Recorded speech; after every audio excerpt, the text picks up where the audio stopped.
Hello, this is Nubat Life, and today I'll be talking about my Platinum experience with Guardians of the Galaxy. Now I want to start off by saying that the game is actually free with the new PS Plus tiers, and that the Platinum is actually really easy to get.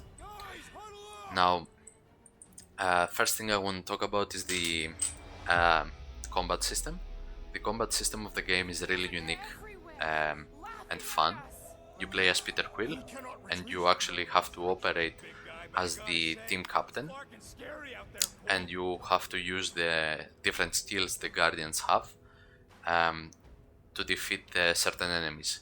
Some enemies require certain moves, and you actually get the feeling that you are the team captain, which makes the combat system really unique. Now, next thing I want to talk about is the story of the game. The story is really good and interesting, and the voice acting is great, but there is a lot of dialogue in the game, which makes the game feel like a movie. To put that into perspective, you can actually play the game and finish it within 4 to 5 hours, maybe less if you are rushing a lot, if you actually skip all the dialogue. So with the dialogue, the game would take you about 16 hours, 16 to 17 hours if you want to actually platinum it. But without the dialogue, it's like 4 to 5 hours of gameplay.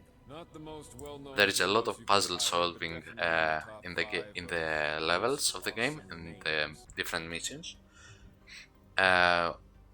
Which what it is basically is you get a level with some areas with fighting, and the rest of the level is basically puzzle solving, but that doesn't mean that it's actually boring.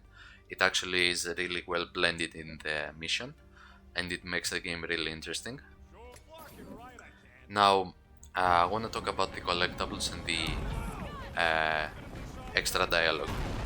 Now, in terms of the collectibles, you can collect different skins for the Guardians, which makes the game really interesting because you can change the outfits of each Guardian separately, or you can make them all wear the same outfit.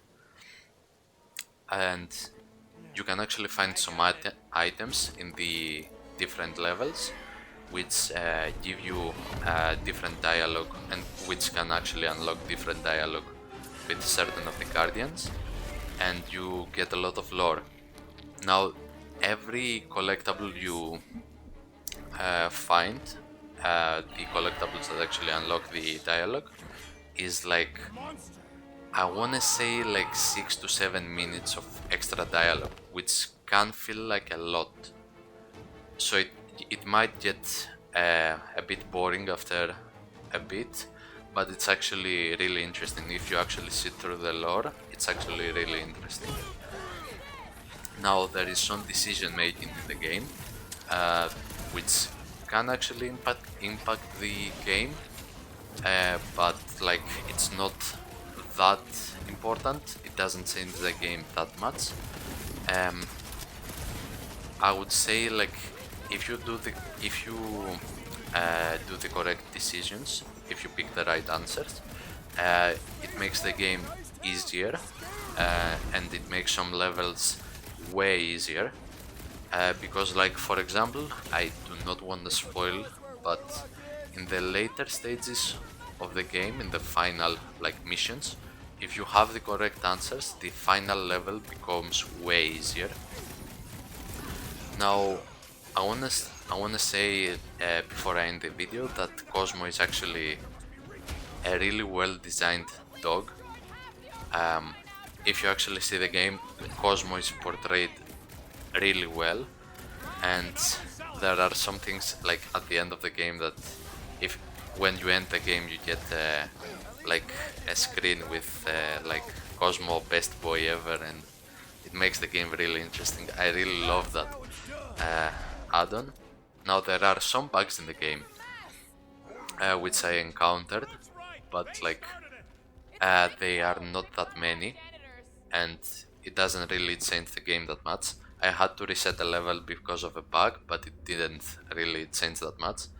It was like it sent me back like 5 minutes of progress. It's not that much really, and you get some frame drops, but there are not so many. They don't really impact the game. Um, Now, by before closing, I want to say that the game is actually really good, and I would recommend it to anyone. So yeah, give it a chance. I mean, it's free with the PS Plus tier, so why not? It's actually a really good game, and it's a good platinum as well to get for everyone. So thank you all for watching, and have a nice day. Bye.